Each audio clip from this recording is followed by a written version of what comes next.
You're either the bravest smuggler in this galaxy or the most desperate, so which is it? The voice bounced off the cargo hold's rusted walls, low and edged with a challenge that made Raiden's pulse kick. He froze, one hand halfway to a breaker switch on the crate he'd been trying to pry open. He could feel the sweat trickle down the back of his neck, thickening in the stale recycled air. The drifting old freighter smelled of oil and old regrets.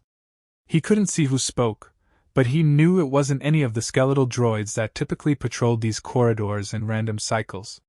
This was a live person, someone with a sharp tongue and more confidence than sense. He cleared his throat but let the crowbar in his grip slide quietly to the floor, feigning a calm that his heart refused to match. "I'm not desperate," he lied, and slowly raised his free hand. He tried to make his voice come off smooth, a subtle act of bravado even as he felt the presence shift in the gloom behind him. "Well, maybe I am. But desperation's not the only reason you'd find me here." A laugh, husky and laced with something that made him think of spice markets at dusk, cut through the darkness. "Oh? And here I thought only two types of men crawled into derelict vessels at the edge of the Tarsus system, those who've given up on life, and those who think they can outrun the rest of the universe." The speaker moved closer. The dim overhead lamp, flickering a sickly yellow, illuminated a tall, lithe figure with elongated arms and shoulders tapered like a blade. She came into view in pieces, first a faint glow along the edges of her forearms, a bioluminescent swirl of lines that pulsed gently, then the silhouette of a face that looked close enough to human, but with angular ridges at her temples and pupils slit like a serpent's. Raiden's breath caught. She wasn't just any stray raider. She was an alien, more specifically something he'd never encountered in person.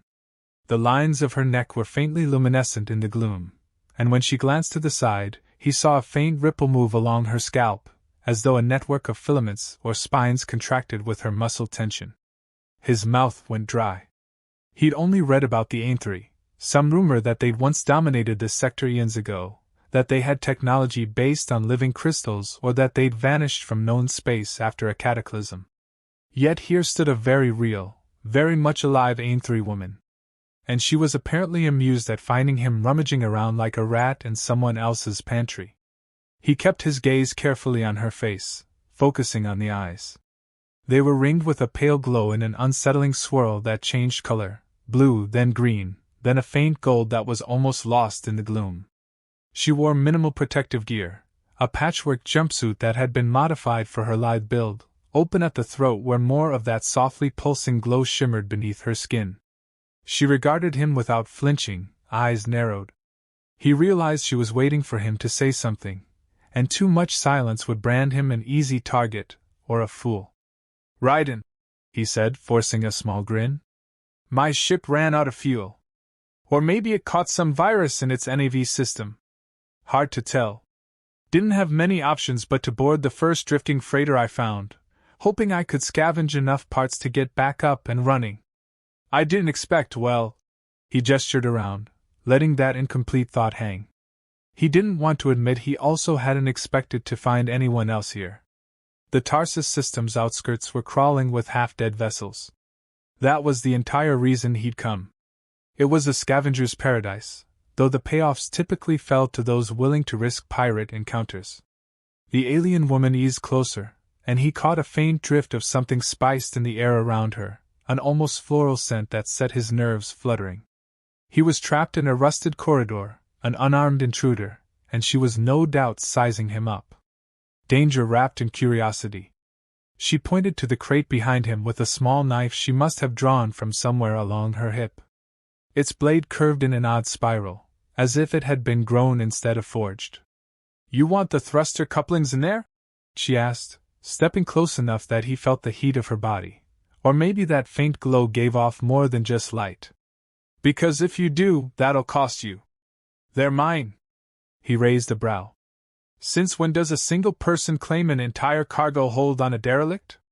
She tilted her head, a slight movement that made the ridges along her temples flare. "Since I've been using it as a base. This entire hulk might be worthless, but the cargo holds got salvage that could keep me alive for months. I make the rules around here."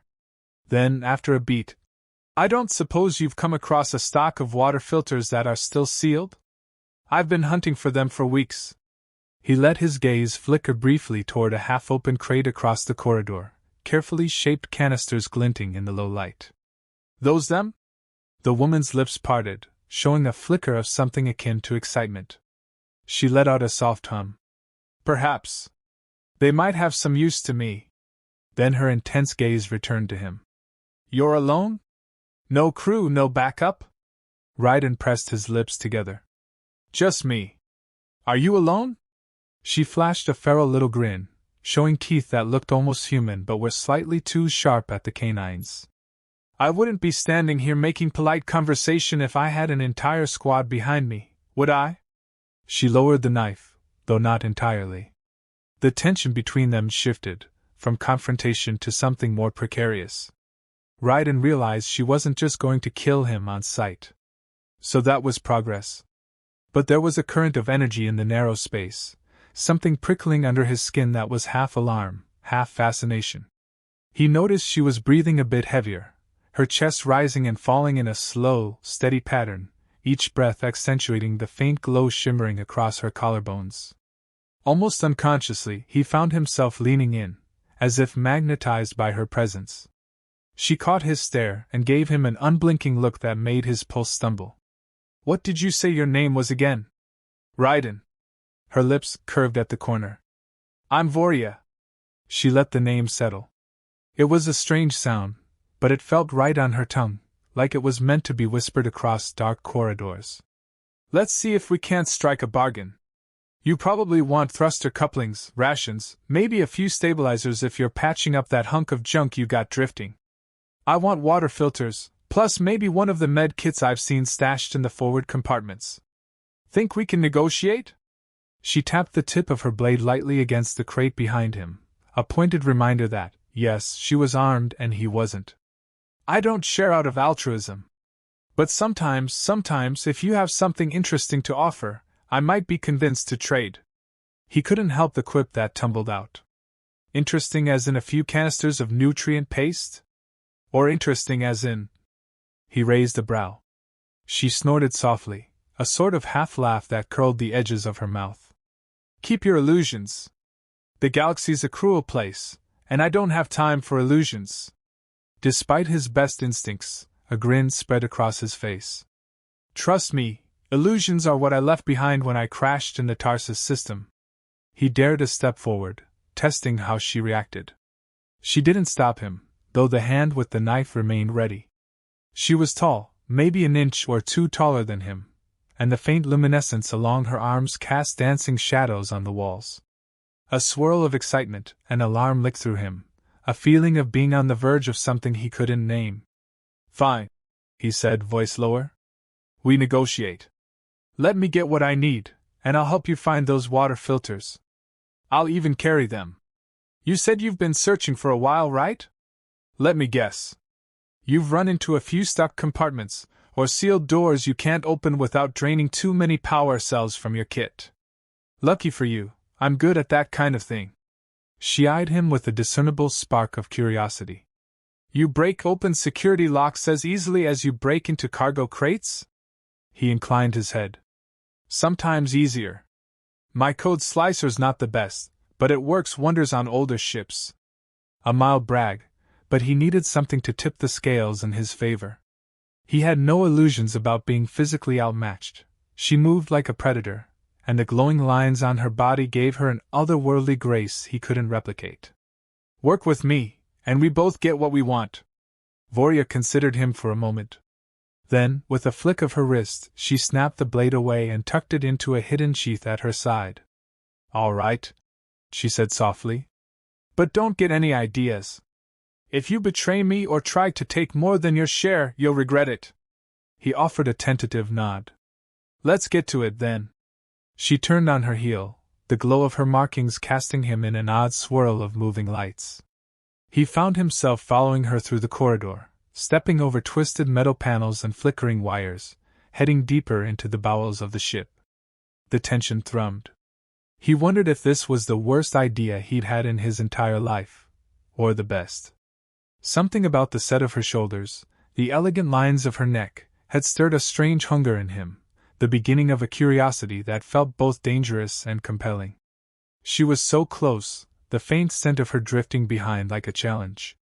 A swirl of primal interest coiled low in his gut, the tension of a man drawn to something unknown and potentially lethal. Maybe he was crazy for letting his guard slip, for letting fascination override caution. But he followed her anyway, acutely aware of every step. Behind them, the cargo hold lay silent once more, dotted with the faint flicker of overhead lights that cast the broken crates in half-shadows. The only sound was their footsteps and the low hum of life support systems still running on ancient backup power. Through the corridor, he could make out a single porthole half-glazed with condensation, revealing the stars outside, the endless black tapestry that had led him here. He felt the ache of his old life creeping in, the weight of regrets, the need for a fresh start. He glanced at Vorya's back, watching how the markings on her body pulsed in tune with her heartbeat. Something about her promised secrets, maybe even the possibility of a connection he'd never considered. The tension, though, remained thick, and the air seemed charged with unspoken possibility. They reached a hatch sealed with a heavy latch. She stopped and slid a glance over her shoulder, her expression unreadable. "We'll see if your code slicer really works," she murmured, gesturing for him to step forward. Raiden, hooking the device from the loop on his belt, tried not to let his fingers shake as he plugged it into the archaic access panel. Sparks jumped in the half-light, and he flexed his mechanical knowledge, trying override codes, waiting for the hiss of the door's magnets unlocking. All the while, Vorya stood beside him, heat practically radiating off her. He felt it in waves, and the subtle brush of her shoulder against his arm sent a ripple of electricity down his spine. The door finally gave, screeching open to reveal another corridor lined with more crates, some shattered and gutted, others still sealed tight.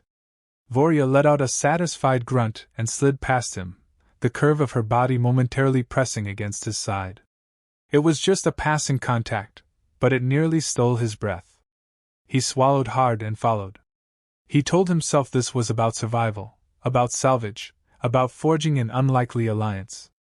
But a part of him, the part that refused to be logical, buzzed with a more primal urge, curiosity about how her strange glow might feel against his skin, or whether her lips would taste like that sweet spice scent that lingered around her.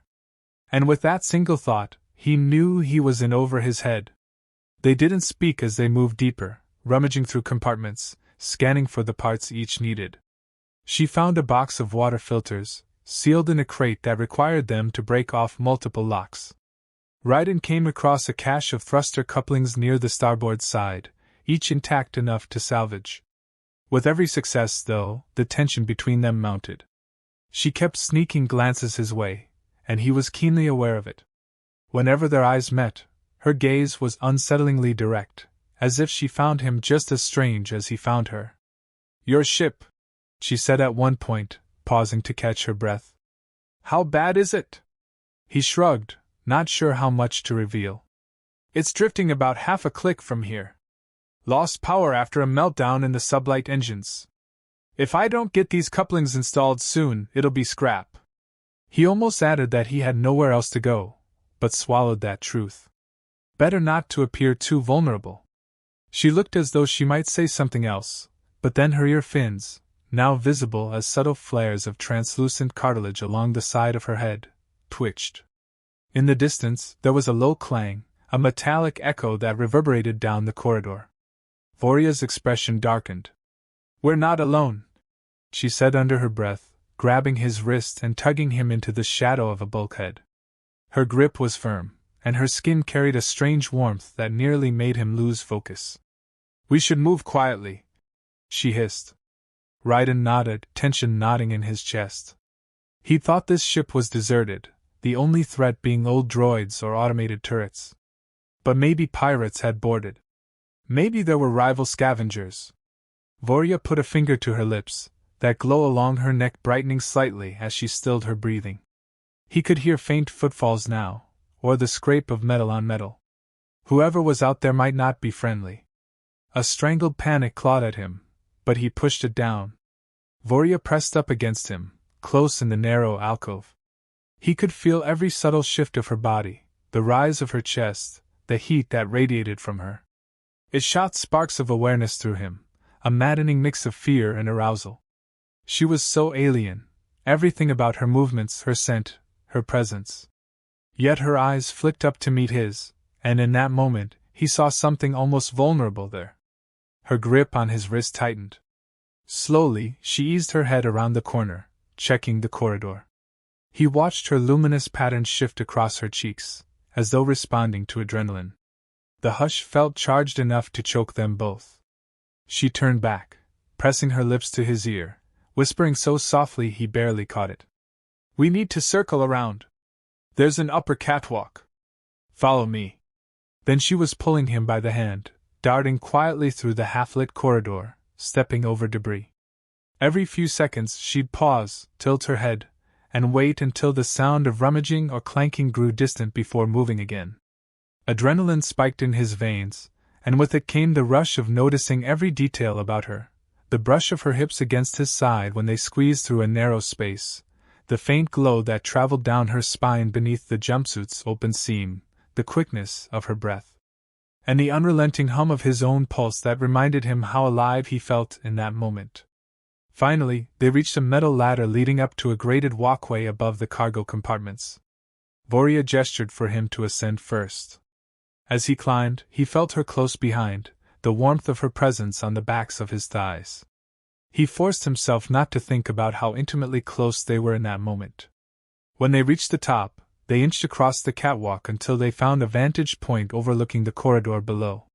Two figures, clad in patched leather armor and carrying rifles, roamed the hall. Their faces were grimy, scowling. Pirates. They were scanning crates, occasionally prying one open with crowbars. One of them kicked a box in frustration, muttering curses about nothing but worthless scraps. Voria's expression went cold. She looked to Raiden, her voice so low he had to read her lips more than hear the sound. "They'll take what they can find. Or kill for it." He swallowed. "We can sneak out the way we came, maybe." She shook her head. "We've spent hours gathering supplies. I'm not leaving them behind." Her jaw set with quiet determination that sent a new rush of admiration through him. She might be alone in this rusted ruin, but she wasn't about to give up what she'd fought so hard for. "Do you have a weapon?" he grimaced. "Not anymore. My sidearm's on my ship, locked away because I was trying to save energy for the life support systems. I didn't expect to meet, well, you." She cursed under her breath. Then she reached to her belt and withdrew not just the spiral knife from before, but something like a pistol, though it looked organic in design, shaped from a hardened shell.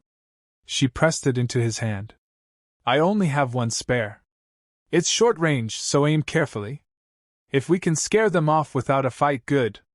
If not—" Her eyes found his, and he nodded, wordless agreement passing between them. They were in this together, at least for the moment. They crawled along the catwalk, the metal grating rattling softly under their knees.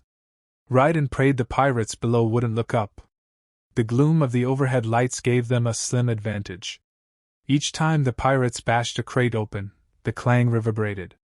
Raiden's heart hammered in his chest as they finally reached an intersection that branched off to a side corridor leading deeper into the ship. Voria peered down, judged the distance, then motioned for Raiden to follow her onto a rickety crossbeam. They had to edge sideways, pressed up against each other.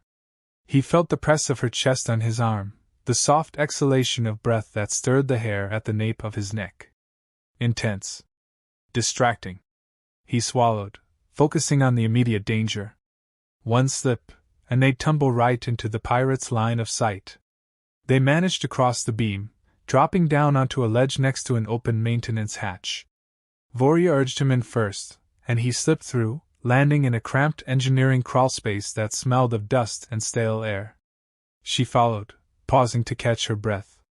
In the meager overhead light, the swirl of color on her arms had shifted to a deeper hue, as if reflecting her stress.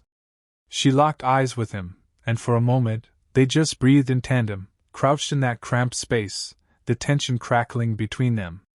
"We'll wait them out," she whispered, leaning in until her lips nearly brushed his ear. They'll take what they want and leave. Then we can go back for our supplies. He exhaled, nodding. What if they find the cargo where we stashed everything? Her gaze flickered. Then we adapt. But maybe we'll get lucky. Minutes stretched on like hours, both of them crouched in silence. He could feel the trembling in her thighs against his own. Fear? Fatigue? The closeness between them felt like a fuse waiting to be lit. There was an instinctive awareness of each other's bodies, each breath, each subtle shift. He tried to ignore the pounding of his heart, the unexpected desire thrumming under his fear. Eventually, the noises echoed away, fading into distant corridors. Voria finally risked a quick glance through the hatch, verifying the pirates had moved on. When she turned back, relief shimmered across her features. They're gone, she breathed. We can see what's left and get out of here before they circle back. Raiden nodded. His legs felt cramped, so he shifted to stand, only to find himself brushing against her. They both froze in that narrow space, eyes locked. Her face hovered just inches from his. He felt the heat of her breath, saw the subtle dilation of her pupils. Her glow changed color again, a pulse of bright blue that glimmered across her cheekbones. It looked so vulnerable in that moment, raw and striking. He caught the brief hitch in her breathing, the slight parting of her lips. His own chest felt tight, like the air was too thick. He wondered if he could taste that spice scent if he got just a little closer. She broke the moment first, dragging her gaze away, her voice tinged with forced composure. We should move, she said, swallowing. Time's short. He nodded. Yeah. Right. He let her slip past, ignoring the ache that tightened in his gut. The corridor beckoned them forward, deeper into the labyrinth of the ship. They had to circle back to the storage area they'd claimed, where they'd left supplies. She led the way, treading as softly as possible, while Raiden followed with his eyes locked on the flicker of her bioluminescent markings. Every so often, she glanced back to make sure he was there, and each time their eyes met, he felt that same jolt. This partnership was too new, too fraught with risk, but he couldn't deny it sent a thrill through him, like stepping onto a narrow ledge and peering over the edge. They reached a short corridor that looked half collapsed, the ceiling caved in at one side, leaving only a slender path along the left. Broken beams jutted out, twisted. Voria stepped carefully, pressing against the intact wall, scanning for any sign of threat. Then the floor trembled beneath them as the ship groaned. The old hull shifted, maybe responding to an external gravitational fluctuation or a delayed chain reaction in the long-dead power core. The metal plating beneath Raiden's boots buckled, and he lost his balance, stumbling forward with a yelp. Voria caught him around the waist, hauling him upright. They froze, staring at each other. Then, with a hollow crack, the floor under their feet gave way entirely, sending them plunging into darkness. They crashed onto a lower deck in a flurry of dust, twisted metal, and scattered crates. Pain lanced through Raiden's shoulder as he hit the floor, rolling to break the fall. Voria let out a cry that got cut off as she tumbled down beside him. Darkness pressed in, broken only by her faint glow that flickered like a distressed beacon. For a few long moments, the air was thick with dust and the sound of their coughing, the groans of the ship settling. Then Raiden dragged himself onto his elbows, wincing. Voria? You all right? A soft curse in an alien tongue answered him. Yes, I'm fine. Her voice shook, but she was moving, pushing debris aside. My leg's pinned. Here, help me. He crawled toward her. A heavy beam had collapsed, trapping her leg at an awkward angle. He braced himself and heaved, straining with everything he had, while she tried to drag her foot free. Pain contorted her features, the glow along her jaw flickering rapidly, but she bit back any scream. With one last push, Raiden managed to shift the beam enough that she pulled her leg clear. They both slumped in exhaustion, covered in dust, hearts racing. She bent over her leg, hands fluttering to examine the damage. A trickle of golden fluid stained her jumpsuit, blood, though it shimmered faintly with her bioluminescence. He couldn't help the surge of horror and fascination that rose in him. You're bleeding. She swore again, pressing a hand to the wound. Yes, I can see that. Her voice was tight, but not panicked.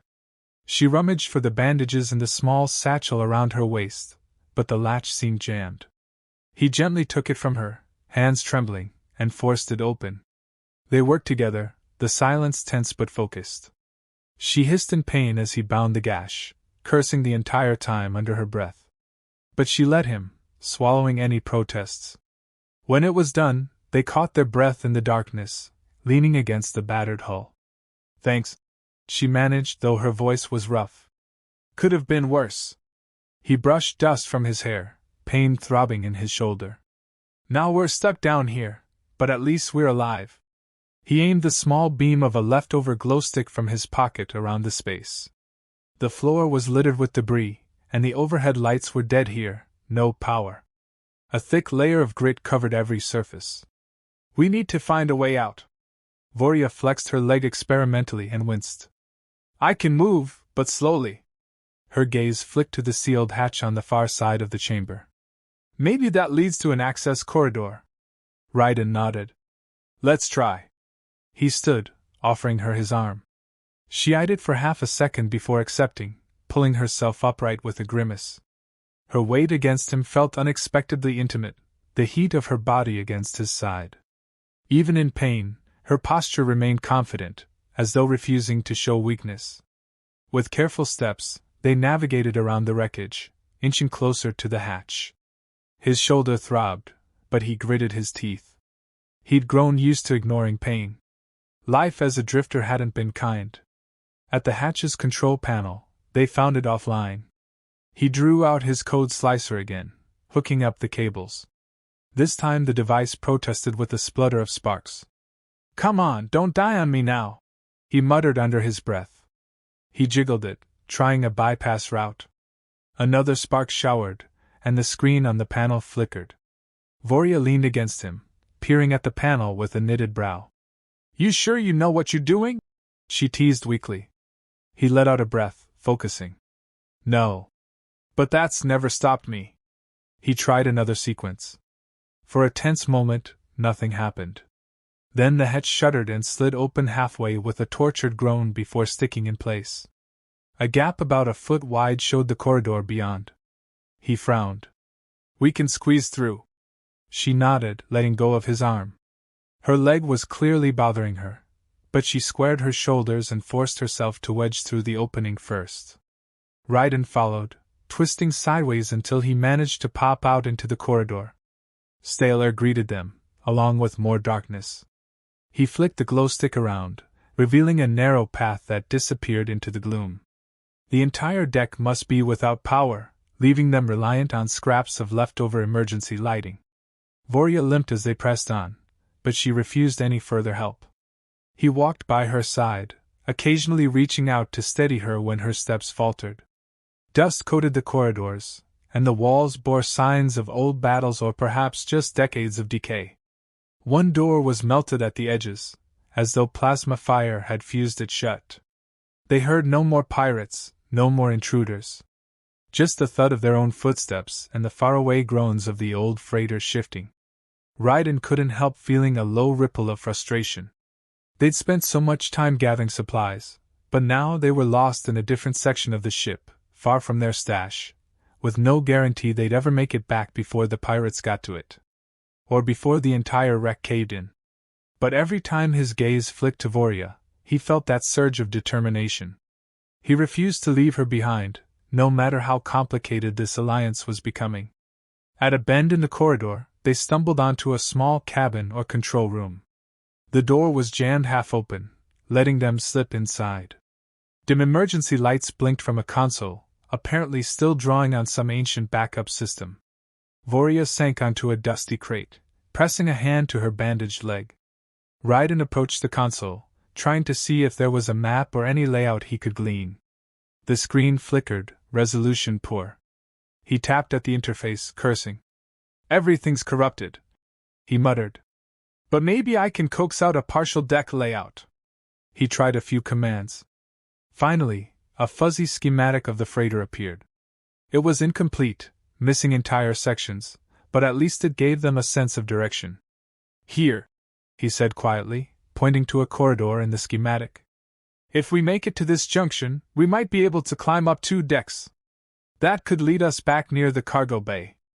Or maybe there's an external airlock we can use to jump out and spacewalk around to your base. Voria, massaging her calf, grimaced. We need suits for that. Right, he said. And I'm guessing yours might not be in working order. Mine definitely isn't. We'll find a path through the interior then. He glanced back at her. How's the leg? She gave a stiff shrug. I'll survive. But she didn't meet his eyes. He sensed how vulnerable she must be feeling, forced to rely on a stranger who was supposed to be her rival for salvage. The fragile trust between them felt precarious as a hairline crack in glass, but it was all they had. With a sigh, he offered her his hand. Come on, let's move while we can. The hull might shift again. She nodded, letting him help her up. This time, she leaned on him more willingly, her breath hitching as pain lanced through her. They shuffled out of the control room, the corridor stretching ahead in a silent gloom. Raiden tried to keep the tension out of his face, but part of him thrilled at her closeness, even though the circumstances were dire. He'd been alone for so long, drifting from one dead-end job to the next, that having someone by his side, even an Aintree who probably found him laughably weak, awoke an odd warmth in him. They pressed on, each step taking them farther from the place they'd fallen. The corridor seemed endless, each door leading into some deserted workshop or cabin stripped bare. Occasionally, they found scraps of old rations or a half-functional med station. Voria used a rusted pipe as a makeshift cane when the leg pain flared. Raiden could see the faint lines of sweat on her temple ridges, the glow across her collarbones flickering with each labored breath. He wanted to say something reassuring, but words felt clumsy. Instead, he slowed his pace, matching her stride, letting her lean more of her weight against him. At last, they reached another sealed door labeled Junction B. Raiden's heart lifted. This was the path that might lead them back to the cargo bay. He went to work on the panel, hooking up his code slicer. It gave another ominous sputter but managed to force the door open. Beyond lay a wide corridor with signs in multiple languages. This way, he murmured, glancing at the battered schematic. We follow this for about 100 meters, then find a ladder to the upper level. Voria just nodded, her jaw set in concentration. They trudged forward, each step a minor victory. The corridor here felt slightly more intact, as though the structural integrity was better. The overhead lights still gave off a weak glow, enough to let them see without the glow stick. The silence pressed in around them, but it was a more breathable silence now, a relief after the claustrophobia of the lower decks. Eventually they found the ladder well, a large circular hatch in the floor leading upward. It looked relatively stable. Raiden tested the rungs, then helped Voria climb, staying close in case she slipped. Pain twisted her face, but she didn't make a sound, determined to keep moving. His respect for her grit grew with each rung they ascended. By the time they reached the next deck, they were both panting. They collapsed onto the floor, hearts pounding. The corridor above was in better shape, though scattered with trash and flickering panels. We should be close, he murmured, wiping sweat from his brow. She managed a nod. Her glow had faded to a dull sheen, as if her body was conserving energy. I know a route from here, she said, pointing down the corridor. My salvage area is near the starboard side. If we can get there, maybe I can at least rewrap my leg with something sterile. Then we'll figure out our next move. She paused, her gaze settling on him. You're not obligated to help me anymore, you know. You've got your couplings, you could go fix your ship. He let out a soft snort. And leave you to fend off those pirates alone? Not exactly my style. He shrugged, feeling a flicker of self-consciousness. Besides, I owe you. If you hadn't pulled me out of that corridor, I'd be pinned under a beam right now. She studied him, her expression hard to read. Then, reluctantly, she gave him a small nod. They hauled themselves up again, forging onward. Each step was a test of endurance, but the corridor was at least free of major debris. Voria limped along, stubbornly refusing to show weakness beyond an occasional hiss of pain. Raiden kept a wary eye out for any sign of the pirates. The memory of those rifles and sneering faces lingered. A glance at Voria told him she was thinking the same thing. When they finally rounded a corner into a portion of the ship with more stable lighting, she exhaled in relief. We're close now. My base is a few compartments over. She led them past a locked bulkhead with a symbol he recognized as Ainthuri script. Intricate curves and loops glowed faintly, responding to her presence. She ran her hand across the panel, and it pulsed in recognition. Old tech I've salvaged, she explained. It responds to certain biosignatures. The door slid open to reveal a surprisingly organized space, part cargo bay, part living area. Crates were stacked methodically, some labeled in languages Raiden recognized, others not. A small cot lined one wall, next to a makeshift cooking station. A portable field generator hummed quietly in the corner, powering a handful of lights overhead. It was a cozy hideout in the heart of this otherwise dead freighter. Voria limped in and immediately collapsed onto the cot, letting out a shaky sigh. Raiden, uncertain, hovered near the door. Make yourself useful, she said quietly. There's a med kit under that crate. Get it for me. He obeyed, rummaging until he found the battered kit.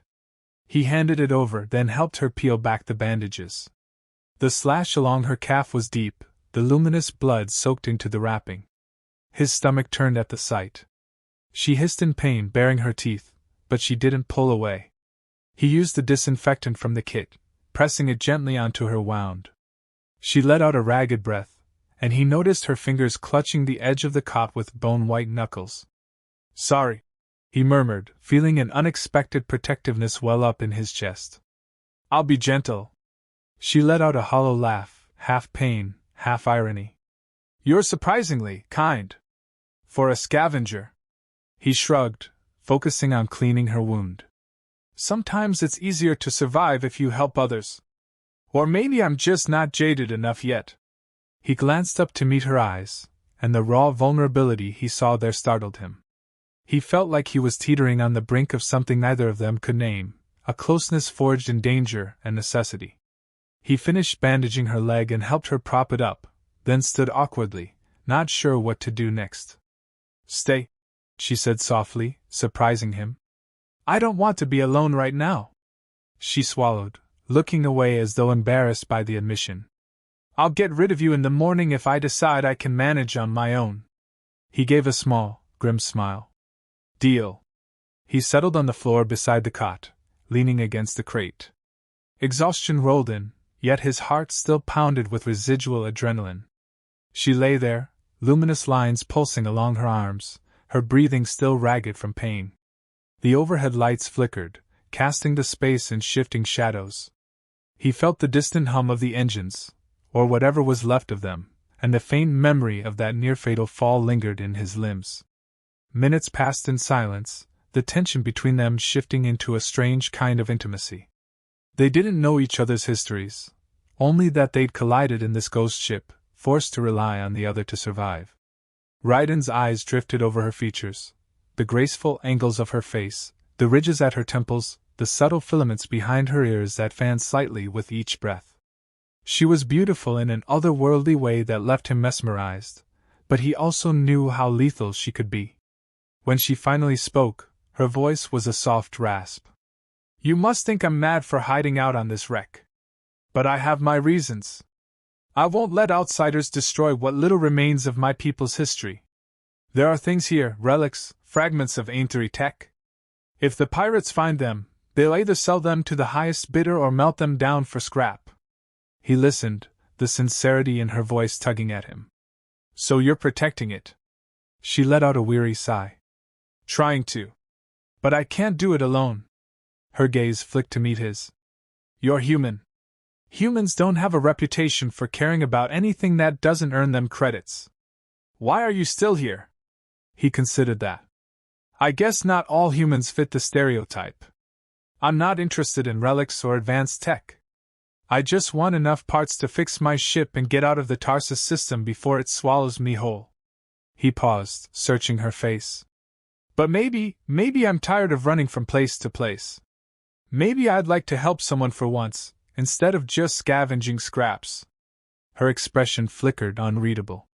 Then she reached out and gripped his hand. Her skin was smooth, warmer than he expected, and when he felt her pulse thrumming under her glow, something inside him stirred. That's a dangerous sentiment, she whispered. Trusting strangers out here. He gave her hand a gentle squeeze. I know. He left it at that, words unspoken filling the air. They both knew how precarious their situation was, how easily trust could be broken. But for tonight, in this small safe space among the derelict corridors, they'd found a fragile alliance. Exhaustion pressed in, heavy as a lead blanket. He let his head rest against the crate behind him. Voria's grip on his hand loosened but didn't withdraw completely. The quiet darkness lulled him into a drowsy haze, broken only by the faint sound of her breathing. In the dimness, he found his gaze drifting over her again, noticing the gentle rise and fall of her chest, how the glow along her collarbones softened each time she exhaled. She blinked slowly, as if on the cusp of sleep. The tension in his body refused to fade, replaced by an insistent awareness of her presence. He wondered if she felt it too, that hum of attraction, that unspoken curiosity about what it might mean to let this alliance become something more. But he pushed the thought away. They were both exhausted, battered, and uncertain of tomorrow. For now, that was enough to keep him grounded, if not entirely calm. Eventually, she shifted, sliding over slightly on the cot. You can rest here, she mumbled, half-lidded eyes flicking to the open space. The cot wasn't large, but it could fit two if they were pressed together. A bolt of heat shot through him at the suggestion, mind-conjuring images he tried to quell. It's better than sleeping on the floor, she added, almost as an afterthought, though he wondered if she was intentionally ignoring the implications of sharing such close quarters. He hesitated. I don't want to jostle your leg. She rolled her eyes in a drowsy, half-teasing manner. I'm not made of glass, human. Then her voice took on a quieter note. Though I appreciate the concern. Heart thudding, he nodded and slowly stood, easing onto the narrow cot beside her. Their bodies touched along the length of their hips, the warmth of her seeping through the fabric of his pants, sending sparks of awareness through him. He lay on his side, trying to give her enough space, but her leg brushed his, and he felt the tension coil. He thought about shifting away, but then her hand lightly settled on his forearm, anchoring him there. He could see the flutter of her eyelids, the faint flush in her cheeks. He wasn't sure how long they lay there in that loaded silence, each acutely aware of the other's breath, the other's heartbeat. But eventually, fatigue overcame them both, and he felt his eyes droop. The last thing he remembered was the gentle pressure of her body against his side, a subtle yet profound reassurance that, in this moment at least, either was alone. Whatever tomorrow held, pirates, betrayal, the uncertain vastness of space, would come later. For now, they rested, breathing in tandem, lulled by the hush of the old freighter's slow heartbeat. By the time Raiden woke, the overhead lights were dimmer, as though the field generator had dipped in power. His body ached from bruises, and his shoulder twinged sharply when he tried to sit up. For a moment, he forgot where he was. Then he felt Voria shift beside him. She was awake, propped up on one elbow, studying him with an expression he couldn't quite decipher. The immediate closeness of her body made him catch his breath. In the quiet, her voice was husky, as if she, too, was trying to navigate this new territory. You slept like the dead, she murmured. I was starting to wonder if you'd gone into some sort of human coma. There was a tentative teasing in her tone, offset by the concern he saw in her eyes. He managed a wry grin. Trust me, if this is a coma, it's the best I've felt in ages. He reached up to rub his face, dust flaking off his stubble. He felt grimy, aware that they both probably needed a shower, or at least a quick sponge off. Still, the press of her body was a welcome comfort. She was warm, alive, and a reminder that he hadn't imagined last night's strange alliance. Her gaze flicked to his shoulder. You're hurt too, aren't you? I saw the way you winced. It's just bruised, he said, trying to shrug it off. But when he moved, pain flared, making him suck in a sharp breath. Vorya let out a soft hiss, something between sympathy and frustration. Let me see. Without waiting for his permission, she reached for his shirt, tugging it aside to reveal a swelling bruise that streaked across his upper arm and shoulder. He bit back a groan as she gently probed the area. You're lucky you didn't crack the bone, she said, voice quiet. Then, more softly, you risked yourself to help me when we fell. He turned his head to meet her gaze. She was so close, her face inches from his, the faint luminescence in her eyes shifting with her emotions. Worth it, he said, meaning it. She studied him for a long moment, then, in an impulse that made his heart skip, she leaned in and brushed her lips against his cheek. It was barely a kiss, more a soft press of gratitude, but it set his blood humming. He found himself turning, guided by an instinct that felt unstoppable. Their faces hovered near each other, breath mingling in the thin air. He saw a flicker of hesitation in her eyes, then something in them softened. Her ridges fluttered, the glow intensifying across her collarbones. Slowly, as though each movement was weighed by caution and desire, their lips met in a tentative kiss. It was warm, electric, stealing the air from his lungs. Her mouth parted slightly, and he tasted that faint spice he'd imagined before, an intoxicating flavor that made him want to dive deeper. She exhaled, a soft sound escaping as her hands slid to the back of his neck. They broke apart only when oxygen became an issue, and she stayed close, their foreheads nearly touching. Her pupils were wide, that shifting glow swirling in her irises. This is dangerous, she whispered, voice unsteady. I barely know you. We're on a derelict ship, pirates could return at any moment, I'm injured, you're. He silenced her with another kiss, this one more certain, pressing softly into the fullness of her lower lip. She let out a small moan that curled inside his chest, igniting something fierce and protective. Her fingers tightened in his hair, and though a shard of pain lanced his shoulder, he didn't care. All that mattered was the press of her body, the wild beat of her heart echoing his own. After a breathless second, they eased apart again, staring at each other in a mixture of surprise and need. Yeah, he said softly. It's dangerous. But everything's dangerous out here. Might as well hold on to something worth fighting for. He realized the weight of his words only after they were out, but he didn't regret them. In this moment, in this battered corner of the universe, she was the closest thing to hope he'd felt in a long time. Her throat worked as she swallowed, and she nodded, eyes glistening with unspoken complexities. Then, with the abruptness of someone regaining composure, she carefully pulled away, gingerly testing her injured leg. We need to check on the cargo we gathered, she said. Maybe the pirates didn't find it. Or maybe they did, and we're back to square one. She inhaled deeply, as though steeling herself. And we need to figure out how to get you back to your ship. You do still want to fix it, right? He cleared his throat, pushing aside the haze of desire. Yeah. I do. But I'm not leaving you. If those pirates are still out there, you'll need help. She nodded, a trace of a wry smile tugging her lips. All right, human. Let's move. Just carefully. She glanced at her leg, then at his bruised shoulder. We're both not exactly at full capacity. They gathered what little gear they had left. She strapped on her spiral-bladed knife, and he clipped the strange alien pistol to his belt. The corridor outside her makeshift quarters was quiet, the stale air heavy with the faint metallic tang of the old ship. They moved slowly, mindful of each other's injuries. Raiden found himself half supporting her, though she insisted on pulling more of her own weight than was wise. Her pride was evidently as sharp as that knife she carried, but he respected it, offering steadying hands only when she visibly faltered. As they crept through the corridors, the hush felt oppressive. No distant clanging, no voices.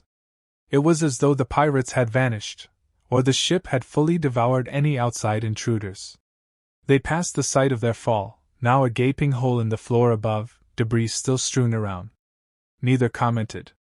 The memory was too fresh, too riddled with adrenaline and fear. In that silence, the stolen kisses echoed in Raiden's mind, setting his pulse throbbing anew. Eventually, they approached the corridor leading to the cargo bay where they'd left their supplies.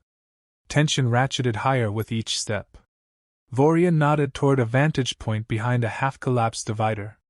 They slipped behind it, peering out. The cargo bay was dimly lit. The overhead lights flickered as if nearing the end of their power reserves. Silence. They saw no one, but crates lay scattered in disarray, some pried open. Raiden's heart sank when he recognized the pile of thruster couplings he'd carefully stacked, now half-tossed on the floor. Voria's eyes narrowed. "They were here," she whispered. She pointed to footprints in the dust, scuff marks that trailed through the bay. "Looks like they rummaged around. But maybe they didn't take everything?" They inched forward, scanning for any sign of movement. Nothing. When they reached the stash, Raiden let out a relief-laced sigh. Some couplings remained, the ones that hadn't been obviously valuable. A battered bag of them still sat near the cargo hold entrance. "They didn't realize these were the better ones," he murmured, running his hand over the model number. "Guess they took the newest-looking ones and left the older versions. I can still work with these." Voria limped to a crate stacked with water filters. She rifled through it, frustration tugging at her features. "They took half. Still left a few," she said, her voice thick with a mixture of anger and relief. "It might be enough to help me for a while." They gathered what they could, packing carefully. She looked at him. "Your ship is half a click from here. You said so before? If we can find a safe route out, you can take what you need." He caught the note of finality in her tone. "And you?" She stiffened, clearly anticipating the question. "I'll stay. This wreck might be falling apart, but it has something I need." A flash of sadness crossed her face. "I told you about the relics. My people's heritage. I won't leave it to be looted." He felt a surge of conflict in his chest. "But you're injured. Even if we patch up your leg, you can't hold off those pirates alone if they come back in greater numbers." She tore her gaze away. "I know. But what's the alternative? Flee and let them pick this place clean?" An impulse rose in him, surprising even himself. "Come with me. At least temporarily. We can come back with more resources, better gear. This place isn't going anywhere, right?" Her expression tightened, as though longing warred with stubborn resolve. She took a step, grimaced, and looked at the towering crates. "We might not get another chance to salvage what's left. And I don't want to leave these items undefended." He moved to her side, gently touching her arm. "I'm not saying we abandon your mission. But you could get killed if you stay in this condition. Your leg needs real medical attention, not just bandages. My ship's small, but the med station works. We can treat your injury properly. Then, if you still want to come back, we do so together. We could gather new gear, maybe recruit help." His voice sounded strange to his own ears, the fervor in it revealing how much he didn't want to part ways. "I know we just met, but there's a reason we ended up on this ship at the same time. It's worth exploring." Voria gazed at him, her luminous eyes searching. She seemed caught in an internal struggle, torn between duty and self-preservation. Then, in a voice barely above a whisper, she said, "All right. I'll come with you for now." Relief shot through him. He didn't question why he cared so much about her decision. He just knew that the thought of leaving her here, alone and wounded, felt unthinkable. Swallowing hard, he nodded. "Let's find a way out." Quietly. They shouldered their supplies, dividing up the weight. Voria insisted on carrying half, her pride refusing to let her appear weak. He admired her tenacity, even as he worried about her leg. With the faint hum of flickering lights overhead, they slipped through the cargo bay and found a sealed hatch that looked like it might lead to a side corridor. Raiden pried it open, and they entered a cramped passage that eventually emerged near the starboard airlock. As he'd said, his ship was docked in that sector. If he could get the external doors open, they could cross a short pressurized walkway he'd rigged earlier. The only risk was if the pirates had discovered that route. He pressed his ear to the final bulkhead leading to the docking clamp. Silence. Signaling Voria to stay back, he eased it open an inch. The corridor beyond was dim, but empty. He saw the flicker of a decompression light near the airlock. With a wave, he motioned her forward. Together, they crept onto the platform, the star-scattered void visible through a reinforced window. His small craft, barely more than a junker, was attached by a docking tube. Relief flooded him at the sight. He tapped the control panel near the tube, praying it still held enough pressurization. A hiss and click. The tube's hatch opened. "Quickly!" he murmured. They hurried inside, sealing it behind them. The tube was narrow, just enough room for them to shuffle single file. Her body pressed to his back, and he could sense the tension in her every step. At the far end, he keyed in the code to his own craft. With a final groan, the hatch opened. Stale but livable air washed over them.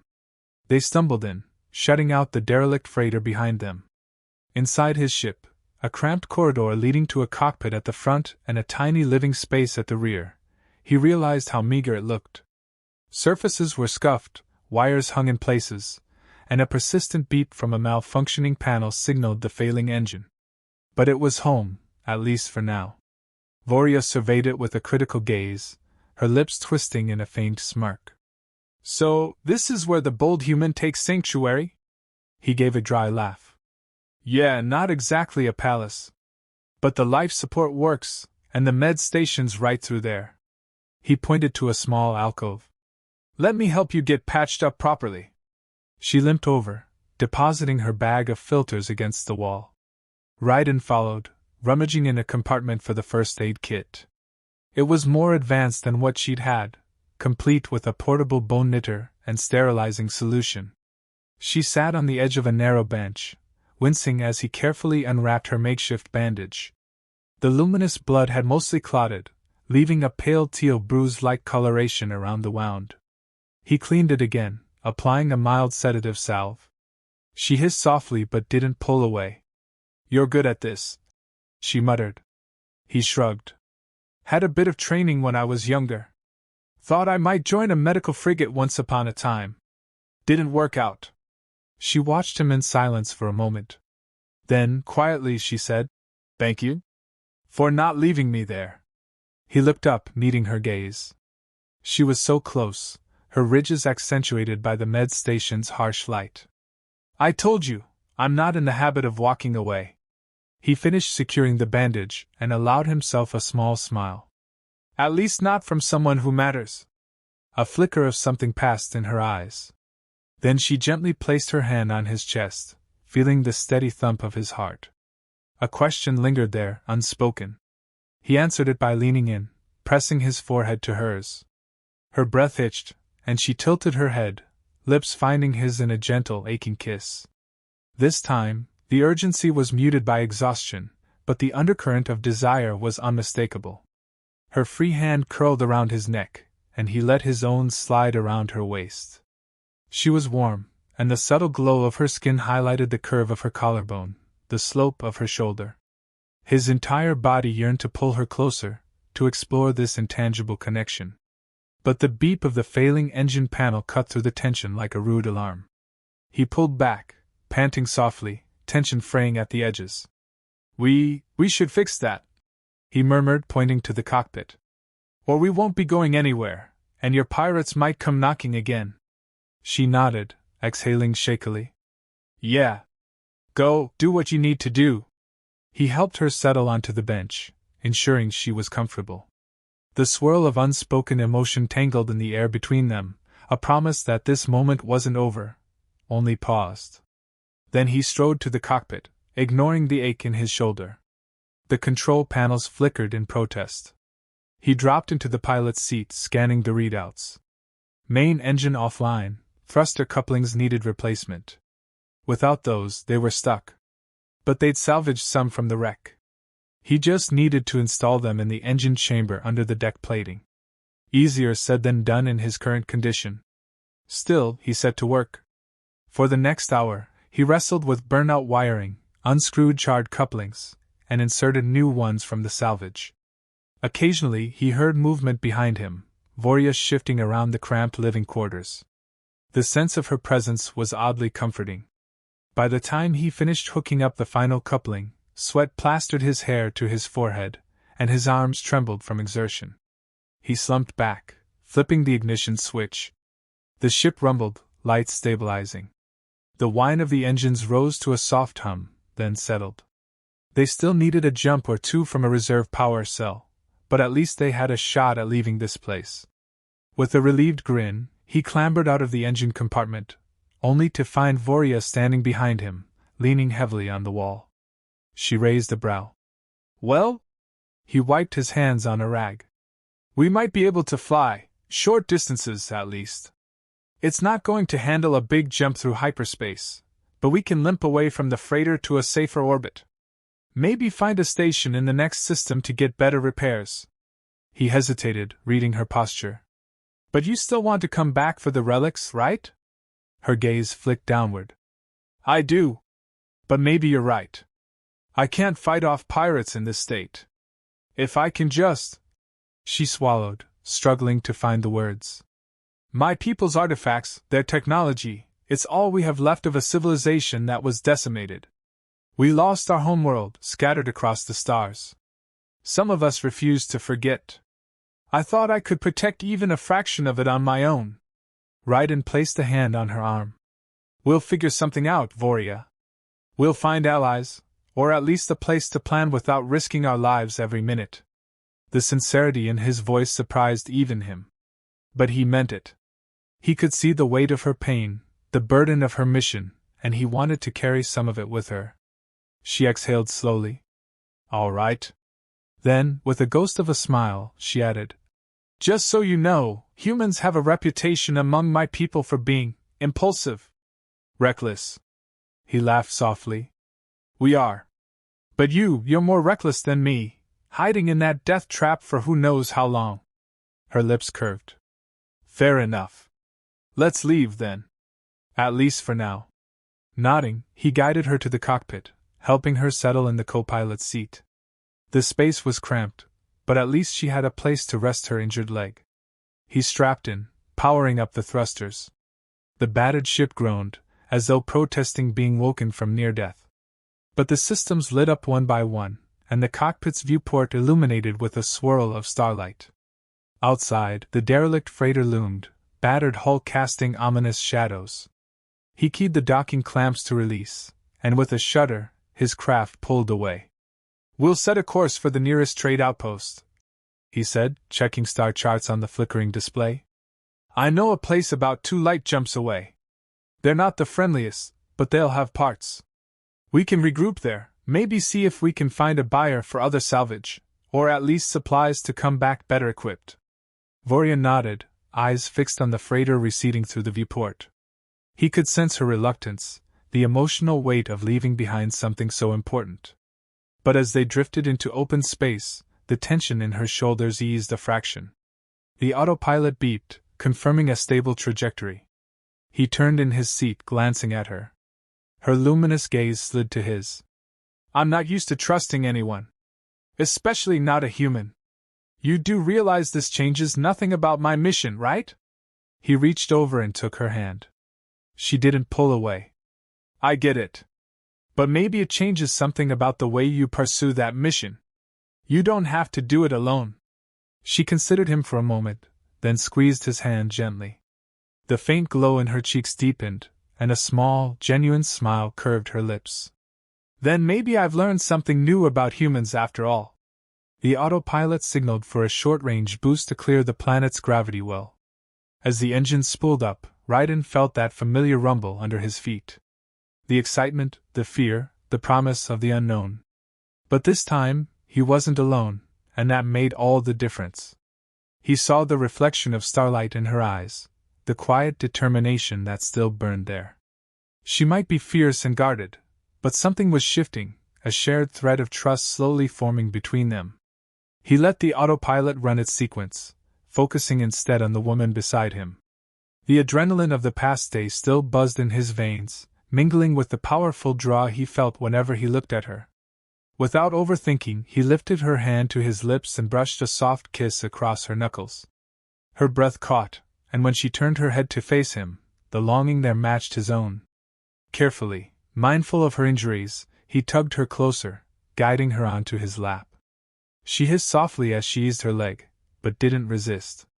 Their bodies pressed together in the cramped cockpit, the hum of the engines a throbbing undercurrent. Her hands slid up his shoulders, careful of his bruises. The glow around her neck brightened as their eyes locked, a swirl of anticipation passing between them. They both leaned in, the kiss deep and searching, her lips parting against his as if they'd been waiting for this moment. He inhaled her scent, that faint spiced aroma that made his head spin. The edges of pain in his shoulder faded into the background as his senses filled with her warmth, her taste, her soft, insistent sounds of want. Her thighs pressed against his hips, and he felt the trembling in her muscles, part desire, part leftover pain. He coaxed her carefully, palms sliding along the small of her back. She moaned lightly into his mouth, a resonance that shot through his chest. His own heartbeat hammered, blood roaring in his ears. Any reservations about alien differences, about cultural barriers, vanished in the flood of raw chemistry. He wanted to lose himself in her, to pour out every ounce of hope and longing he'd been burying for so long. They broke the kiss to breathe, foreheads pressed together, ragged breaths mingling. Her eyes flickered with that mesmerizing swirl of color, pupils blown wide. She whispered something in her own language, the syllables musical and rough-edged at the same time. He didn't understand the words, but he understood the need in her voice. Boldly, he leaned in again, nipping softly at her lower lip, hands sliding up her sides. She gasped, gripping his arms, her nails scraping lightly against his jumpsuit. He wanted to taste every inch of her, to explore the luminous lines that curved across her skin. Her body responded, arching closer. Even injured, she moved with a feline grace that set his nerves aflame. But the beep of the autopilot cut through once more, announcing it was ready for the next engine burn. They both froze, breathing hard. Slowly she slid off his lap, face flushed with a mixture of desire and embarrassment. He swallowed, trying to steady his pulse as he keyed in the next sequence. The engines roared to life again, and the ship lurched into a controlled thrust. She cleared her throat, avoiding his eyes for a moment. We should probably wait until... He nodded quickly, a light chuckle escaping him. Until we're not in the middle of flying this rust bucket, yeah. But the grin on his face wouldn't leave, and she looked equally affected, lips parted as she fought to regulate her breathing. When the ship stabilized, drifting toward the jump point, she leaned back in her seat, a guarded vulnerability on her face. I'm not used to this, she admitted, voice low. Physical intimacy, let alone with a human. My people, we bond differently. He reached out, brushed a stray filament near her ear. There's time. We don't have to figure it all out right now. She nodded, shoulders relaxing a fraction. Then she slid a hand to rest on his knee. A quiet promise in that small gesture. The moment stretched, thick with unspoken possibilities, until the autopilot beeped again, prompting Raiden to enter the coordinates for the micro-jump. With a resigned sigh, he turned to the controls, focusing on not blowing the engines. The battered ship rumbled, building energy for the short FTL hop. As the coordinates locked in, he allowed himself a quick glance at Voria. She was watching him, expression unreadable but undeniably drawn. He recalled the shock of their meeting in the freighter's cargo hold, how she'd threatened him with a knife. Now that fierce, wary woman seemed to coexist with someone capable of warmth and longing. He felt both excited and terrified by the intensity of it, but he had no intention of turning back. The engines whined, the ship shuddered, and the stars stretched into long lines of light. In a flash, they were gone from the Tarsus system, cast into the swirling patterns of hyperspace. The cockpit vibrated with controlled energy, the lights dimming momentarily before stabilizing. Raiden exhaled, a tension he hadn't realized he'd been holding leaving him. They were on their way, battered but alive, with a tenuous hope lighting the path ahead. He turned to Voria. She reached for his hand, lacing her fingers through his in a gesture that felt both alien and achingly familiar. So, she said softly, we have a little time before we reach that outpost, don't we? Yeah, he whispered, his voice thick with emotion. We do.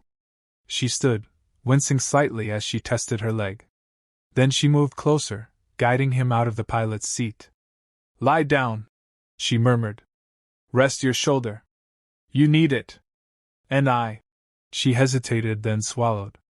I'd like to be beside you. Heart thudding, he nodded. Together, they navigated the cramped corridor to the small bunk that passed for a bed in his ship.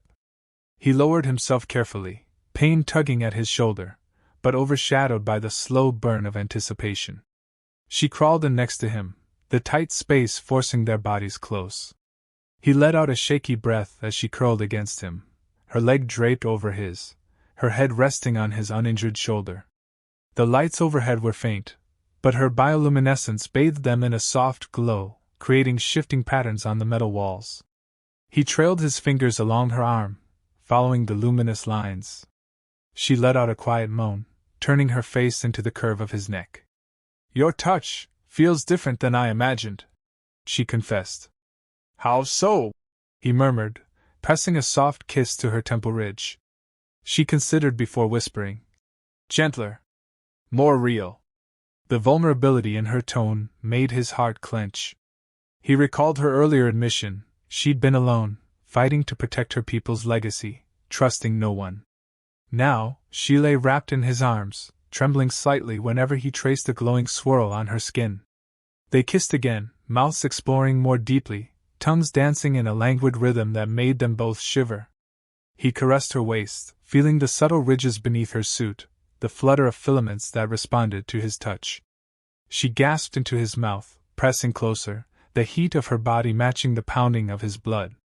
A wave of heady desire surged, but he forced himself to move slowly, mindful of her injured leg and his battered shoulder.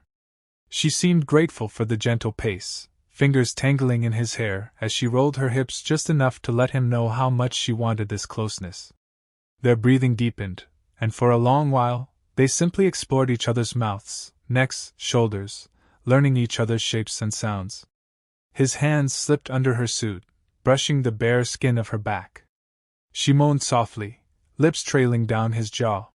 He felt lightheaded, drunk on the scent and taste of her. The hum of the ship, the swirl of hyperspace outside, all faded to a distant drone. At some point, they paused, gazes locking in the faint glow. She slid her hand to his chest, feeling the rapid thud of his heart. This is new for me, she whispered, voice thick with emotion. But it feels right. He cupped her cheek, thumb brushing across her luminous markings. It feels right to me, too. The confession hung in the air, laden with significance. He couldn't predict the future. Maybe this was just a fleeting connection forged under dire circumstances. But at that moment, it felt like more, a spark of understanding that bridged two very different worlds. She kissed him again, and their bodies molded together, barriers dissolving in the hush of the bunk. At times, they groaned from bruises or twinges of pain, but each time they slowed, the other responded with a gentler touch, soft whispers, quiet laughter at the awkward bumps of limbs. The air warmed with their mingled breath. His hand glided over her flank, feeling the quick flutter of her pulse. She closed her eyes, letting out a shivery sigh as she sank against him. The heady mix of desire and tenderness wove a tapestry of sensation that left them both trembling. Eventually, exhaustion from the day's ordeals overtook them, and they drifted in and out of a hazy half-sleep, limbs entwined. When he next opened his eyes, the hyperspace tunnel had shifted outside the viewport, indicating they were nearing the outpost. Gently, he disentangled himself, pressing a final kiss to her brow. She stirred, blinking. There was a softness in her gaze, a vulnerability that tightened his chest. We're almost there, he murmured, brushing the hair-like filaments from her face. Time to face reality again. She nodded, sitting up with a wince. Then we find supplies, plan our return, and figure out how to protect what matters. He offered a small grin. Together. A faint smile curved her lips in response. Together. They left the bunk, straightening themselves as best they could. He guided the ship out of hyperspace, dropping into real space near a battered station orbiting a turquoise gas giant. Flickering lights on the station's surface suggested it was barely operational. But it was the best shot they had. Checking the comms, he requested docking clearance. Static crackled, then a gruff voice gave them permission to land at Dock 12. He turned to Voria. Keep an eye out. Some of the folks here might not appreciate an AIM-3, or they might just be suspicious. We'll keep a low profile. She nodded, eyes flicking with lingering caution. I've dealt with xenophobia before. If anyone tries anything, I can still wield my knife. He believed her. Carefully, he guided the ship onto the docking platform, the station's clamps locking with a metallic clang. The atmosphere in the cockpit felt taut with anticipation. This was a place of mercenaries, traders, and drifters, where fortunes changed hands in the span of a blaster shot. But as they powered down and prepared to disembark, Raiden felt an unaccustomed sense of resolve. He had a partner now, even if the word felt strange on his tongue. They might be battered and short on credits, but they had a goal: heal, gather resources, and return to the derelict to salvage what truly mattered. He stood, testing his sore shoulder, then turned to Voria, who hovered at his side. The swirl of her glow was calm but present. She lifted her chin, a silent question in her eyes. With a soft squeeze of her hand, he said, "We'll do this step by step. First, repairs and medicine. Then the rest." She exhaled, tension coiling and uncoiling in her shoulders. "Right. Let's go." Together, they opened the hatch, stepping into the station's stale, recycled air. The corridor beyond was dimly lit, lined with graffiti in multiple languages. Figures lurked in corners, eyeing them with disinterest or subtle hostility. Raiden felt Voria tense at his side, the presence of her alien form drawing occasional stares. But they pressed on, matching each other's stride. As they made their way deeper into the station, the hum of old machinery and the acrid smell of lubricants filled the air. Vendors sold scrap parts, counterfeit meds, black market weapon mods. The entire place reeked of desperation and opportunism. But it also held possibilities. If they could make the right deals, or at least not get ripped off, they might fix up the ship enough for a safer return trip. Maybe find a lead on some help to keep pirates off their backs. Raiden squeezed Voria's hand, a fleeting gesture of reassurance. In response, she squeezed back, a silent promise that neither of them would face the dangers alone. And beneath the grime and menace of the station, beneath the bruises and the uncertain future, that small connection burned bright, fueling a hope neither had expected to find.